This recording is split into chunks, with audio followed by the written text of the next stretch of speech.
नमस्कार दोस्तों, पाथफाइंडर में आप सभी का स्वागत है। मेरा नाम है डॉक्टर महिपाल सिंह राठौड़ और आज इस लेक्चर में मैं आपके साथ डिस्कस करूंगा फीफा वर्ल्ड कप में कतार ने किस तरह से तालिबान से स्टेडियम बनवाए हैं। ये फुटबॉल स्टेडियम जिसमें फीफा वर्ल्ड कप के मैचेस अभी चल रहे हैं, इनको लेकर ये कंट्रोवर्सी क्यों शुरू हुई है? क्योंकि ब्रिटेन के बहुत ही प्रतिष्ठित मीडिया हाउस द टेलीग्राफ ने कुछ दिन पहले ये न्यूज प्रकाशित करी कि किस तरह से कतार की सरकार ने कंस्ट्रक्शन के कॉन्ट्रैक्ट्स में तालिबान ऑफिशियल्स को बहुत फायदा पहुंचाया। ये फायदा किस तरह से पहुंचाया गया, इसको हम देखेंगे और इस पूरे मामले के क्या रिपरकशंस हैं, क्या इश्यूज यहां पर सामने आते हैं, इन सभी पॉइंट्स को हम डिस्कस करेंगे। अगर आप मेरे लेक्चर्स के अपडेट्स प्राप्त करना चाहते हैं तो मेरे टेलीग्राम चैनल इस पर आप जुड़ सकते हैं।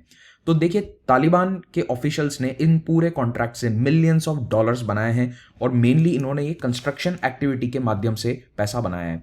तो फीफा वर्ल्ड कप इस वक्त कतार में चल रहा है। आई एम श्योर आपको ये पता ही होगा, 20 नवंबर से 18 दिसंबर तक ये ऑनगोइंग है और ये इसीलिए इंपॉर्टेंट है क्योंकि मिडिल ईस्ट का या अरब वर्ल्ड का ये पहला वर्ल्ड कप आयोजन है। It is the first time that the FIFA world cup is being hosted by an Arab country और द मिडिल ईस्ट। हालांकि याद रखिए कि एशिया में पहले एक बार वर्ल्ड कप हो चुका है। 2002 में कोरिया और Japan, south Korea and Japan इसे होस्ट कर चुके हैं। तो एशिया में पहली बार वर्ल्ड कप नहीं हो रहा है। तो अभी जो वर्ल्ड कप है वो हो रहा है कतार में, कैपिटल है उसका दोहा।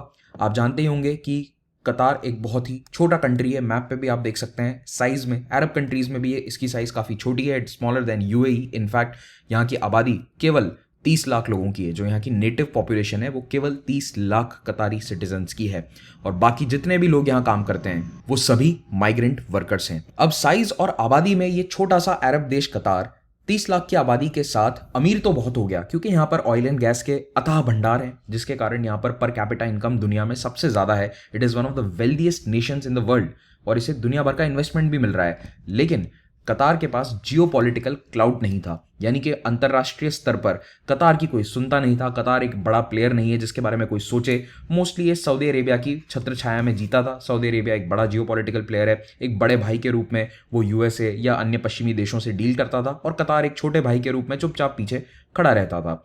लेकिन चीजें बदलती है 2010 के आसपास। कतार की लीडरशिप ने, कतार की रूलिंग फैमिली ने ये डिसाइड किया कि अब समय आ गया है कि हम जियोपॉलिटिक्स में इंडिपेंडेंटली अपना स्थान बनाएं। इसी कोशिश के तहत 2009 में कतार सरकार ने फीफा वर्ल्ड कप 2022 होस्ट करने के लिए अपना आवेदन प्रस्तुत किया and according to many reports उन्होंने फीफा के सदस्यों को पैसा खिलाकर ये आयोजन, ये वोट अपने पक्ष में करवा दिया, जिससे इन्हें 2022 वर्ल्ड कप की मेजबानी मिल जाती है इन 2010।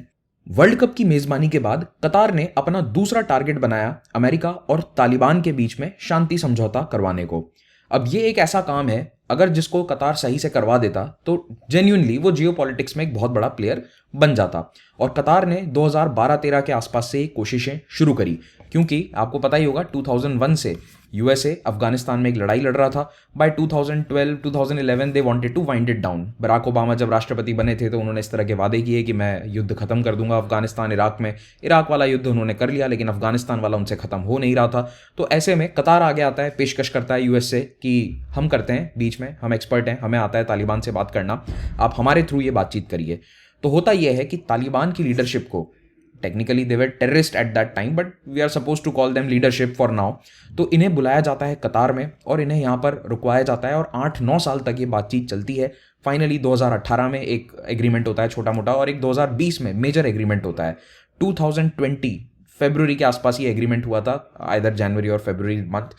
और 2020 में ये जो एग्रीमेंट होता है ये 1-1.5 साल भी नहीं चल पाया क्योंकि 2021 में तालिबान इस एग्रीमेंट को पूरी तरह से तोड़ देता है। बट एनीवेज, यूएस और तालिबान एक लैंडमार्क एग्रीमेंट साइन करते हैं। जो 20 साल से लड़ाई लड़ रहे थे उन दोनों के बीच में कतर ने ये शांति समझौता करवा दिया। दे वर सक्सेसफुल। लेकिन इस बीच में 8-9 साल जब तालिबान की लीडरशिप कतर में रहती है तो ये वो लोग हैं जो गुफाओं में रह रहे थे, लड़ रहे थे, इनके पास खाने पीने की व्यवस्था नहीं थी और इन्हें कतर ने रुकवाया आलीशान महलों में। ऐसा कहा जाता है कि इन्हें जो घर दिए गए थे they were the size of small castles और यहाँ पर इनको तनख्वाहें भी दी जाती है। जी हाँ, जब तालिबान हामिद करजाई की सरकार से, एक डेमोक्रेटिकली इलेक्टेड अफगानिस्तान की सरकार से ऑफिशियली लड़ाई लड़ रहा है, इनफैक्ट यूएस के सोल्जर्स भी लड़ाई लड़ रहे हैं तालिबान से, उस वक्त तालिबान को कतर सरकार सैलरीज दे रही थी, उनके ऑफिशियल्स को, उनके सीनियर लीडरशिप को पैसा दिया जा रहा था और ये सब कुछ यूएस की सहमति से हो रहा था। तो यूएस एक अलग ही गेम उस समय खेल रहा था। एनीवेज, तो कतार ने जब तालिबान की टॉप लीडरशिप को बुलाया कि आप आइए यहाँ पर रहिए और बातचीत कीजिए, तो ये कई ऑफिशियल्स पहली बार दुनिया की चकाचौंध, वेल्थ, कैपिटलिज्म, इन सब चीज़ों को देखते हैं। तो शायद कुछ कैपिटलिज्म का असर इन पर भी आ जाता है और इनको जो मोटी तनख्वाहें मिल रही थी, इन्हें जो स्टाइपेंड दिए जा रहे थे बातचीत करने के लिए, उसका ये फ़ायदा उठाते हैं। किस तरह से ये फ़ायदा उठाते हैं? अपने इन्वेस्टमेंट करके। कहाँ पर? कतार में। तो ये सारे तालिबान के सीनियर लीडर्स हैवी मशीनरी खरीदते हैं। हैवी मशीनरी का मतलब इस तरह की इक्विपमेंट हैं, जैसे भारत में आपने देखा है जेसीबी होते हैं या और भी बहुत मशीन्स हैं, मुझे सबके नाम नहीं पता। There are Hitachi machines, Volvo, whatever machines. तो इस तरह की हैवी इक्विपमेंट वाली जो मशीन्स हैं उनको खरीद कर स्टेडियम्स में काम पर लगाया जाता है। और ये काम कैसे लगाया जाएगा? Of course with the help of कतार कंस्ट्रक्शन कंपनीज, जो सभी सरकार के कॉन्ट्रैक्ट्स के तहत ये स्टेडियम्स को बना रही थी। तो ये सब कॉन्ट्रैक्ट्स दिए जाते हैं तालिबान के लीडर्स को कि आप अपनी हैवी मशीनरी का इस्तेमाल कीजिए, इस टूर्नामेंट में लगाइए और इंफ्रास्ट्रक्चर को डेवलप कीजिए। इससे आपका भी फायदा होगा और हमारे द्वारा दिया गया पैसा हमारे ही देश के अंदर घूम कर वापस आ जाएगा। और याद रखिए, ये सब कुछ यूएस और यूएन की देखरेख में हो रहा है। उन्हें सब पता था कि कतार इन्हें सैलरीज दे रहा है। They had approved these salaries. US को 100% पता था कि ये सैलरीज दी जा रही हैं और इनका पैसा कहाँ उपयोग हो रहा है, ये इन्हें मालूम था या नहीं, we don't know about that. Anyways, तो तालिबान के सभी सीनियर लीडर्स ने एक अच्छी इन्वेस्टमेंट अपॉर्चुनिटी देखी और वर्ल्ड कप के कंस्ट्रक्शन में बहुत सारी मशीन्स खरीद के, 6-10 इतनी मशीनरीज खरीद के इन्होंने कॉन्ट्रैक्ट पर लगा दी, जिनसे इन्हें हर महीने 10,000 पाउंड तक का प्रॉफिट हो रहा था। ये वैसा ही हुआ जैसे आप एक मशीन या टैक्सी खरीदें और उसे किराए पर लगा दें, उसे कहीं लगवा दें, तो आपकी एक पैसिव इनकम होती रहेगी। तो जो आजकल भारत में फाइनेंशियल नॉलेज बढ़ाने वाले लोग कर रहे हैं, वो काम कतार आज से 8-9 साल पहले तालिबान के साथ कर चुका है। एनीवेज, तो इन्हें मिलियंस ऑफ डॉलर्स मिलते हैं और इससे इन्हें फ़ायदा हुआ और ये तालिबान के मिनिस्टर्स इसको कॉन्ट्रैक्ट को ओवरसी कर रहे थे। ये पूरा काम एक एक्स तालिबान मिनिस्टर की देखरेख में हो रहा था। ये 96-2001 के बीच में तालिबान में मंत्री हुआ करते थे। इन्होंने ये कंस्ट्रक्शन फर्म्स के साथ बातचीत करी और सब कॉन्ट्रैक्ट्स को दिलवाया। अब इंपॉर्टेंट बात यह है कि इस कंस्ट्रक्शन के दौरान 6,000 माइग्रेंट वर्कर्स मारे गए हैं according to various reports of the international media. और ये 6,000 वर्कर्स ज़्यादातर भारत, बांग्लादेश, पाकिस्तान, नेपाल, इन देशों से को बिलोंग करते थे। They were south Asian workers. कतार ऑफिशियली कहता है कि केवल 3 वर्कर्स की मौत हुई है स्टेडियम में, क्योंकि वो 3 ही बताना चाहता है दुनिया को। सिंगल डिजिट में उसने ये नंबर बताया है और 12 साल से कंस्ट्रक्शन चल रहा है।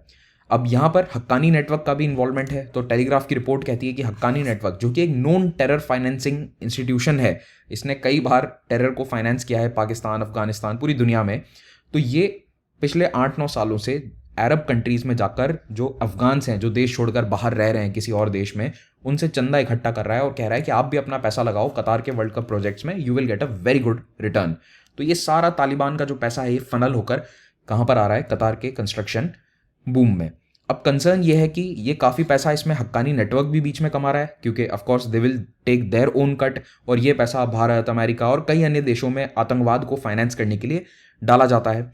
सेकंड, ये पूरा पैसा घूम फिरकर तालिबान के माध्यम से आतंकवाद या ड्रग्स या आर्म्स ट्रेड्स में ही जाना है।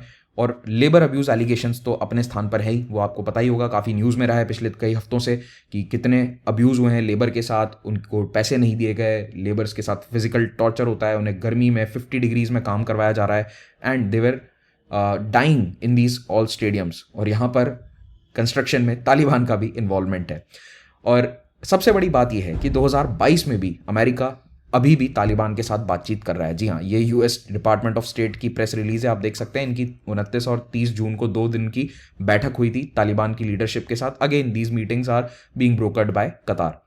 एमनेस्टी इंटरनेशनल ने रिसेंटली एक रिपोर्ट जारी करके कहा था, पिछले साल भी कहा था, अभी भी कहा है कि फीफा को देखना चाहिए कि किस तरह के लेबर अब्यूजेस हो रहे हैं वर्ल्ड कप के मैचेस के लिए जो स्टेडियम बन रहे हैं उनमें। ये बहुत ज़रूरी है और ह्यूमैनिटेरियन कंडीशंस कतर में नहीं है।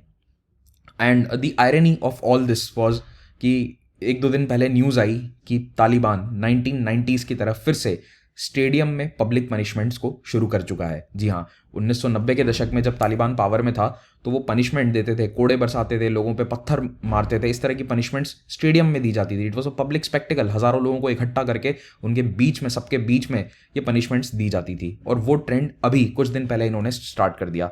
आपको पता ही है कि तालिबान पिछले 1.5 साल से अफगानिस्तान में पावर में है, लेकिन शुरुआत के 1 साल तक उन्होंने ना तो अपनी पुरानी परंपराएं शुरू करी, ना बहुत ज़्यादा स्ट्रिक्ट लॉज इंप्लीमेंट किए, क्योंकि पूरी दुनिया की नज़र वहाँ पर थी। जैसे जैसे दुनिया तालिबान की न्यूज़ को भूलती जा रही है, उस पर से नज़र हटती जा रही है, slowly and steadily they are bringing back all the old rules and regulations. मैंने अपने एक पुराने वीडियो में आपको ये कहा भी था कि 1 साल तक ये कुछ नहीं करेंगे, उसके बाद ये सारे पुराने रूल्स को लेकर आएंगे, and that is how exactly it is going on. लड़कियों की सेकेंडरी स्कूल्स बंद करवा दी जा चुकी हैं, महिलाएं पब्लिक प्लेसेस पर नहीं जा सकती। ये सारे रूल पिछले 1 महीने में लाए गए हैं, और यूएन ने 2 दिन पहले अपनी एक रिपोर्ट पेश करके कहा है कि तालिबान के जो महिलाओं के लिए रिसेंटली रूल्स आए हैं, they are crimes against humanity. They are not civilian crimes, they are crimes against humanity. इतना सीरियसली इसको यूएन ले रहा है। पर देखते हैं कि दुनिया इसे कितना सीरियसली लेती है। तो ये टॉपिक इसी के साथ हम समाप्त करेंगे। आपको पीडीएफ डाउनलोड करना है तो मेरे टेलीग्राम चैनल से आप जुड़ सकते हैं। अगर यूपीएससी की तैयारी करना चाहते हैं तो देश के बेस्ट एजुकेटर्स लाइव पढ़ाते हैं अनअकैडमी प्लेटफॉर्म पर। आपको अगर कोई भी डाउट है यूपीएससी एग्जाम से संबंधित तो आप मेरे काउंसलर से संपर्क कर सकते हैं इस फ़ोन नंबर पर। इनको कॉल करके कहिए कि मैं महिपाल सर का वीडियो देख कर आ रहा हूँ, और आपको जो जानकारी चाहिए वो आपको बता देंगे रिगार्डिंग प्रिपरेशन, कैसे कब कितनी तैयारी कर सकते हैं। सब्सक्रिप्शन अगर आपको लेना है तो वो भी आप ले सकते हैं।